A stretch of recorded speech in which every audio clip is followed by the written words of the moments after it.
আকবার বলে সালাত আরম্ভ করবেন। ডান হাতের কবজি বাম হাতের কবজির উপরে রাখবেন, এর উপরে বুকের উপরে রাখবেন। বুকের উপরে রাখার 5টি সহিহ হাদিস আছে। নাভির নিচে হাত রাখার 3টি জাল জয়ীফ হাদিস আছে। তারপরে বুখারী মুসলিমের হাদিস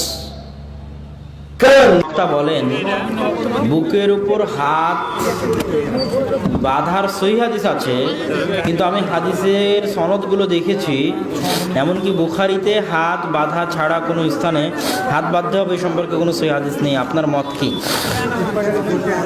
বুখারীতে বুকের উপর হাত বাঁধা বলে স্পষ্ট কিছু নাই, বলা আছে বাহুর উপর বাহু রাখতে।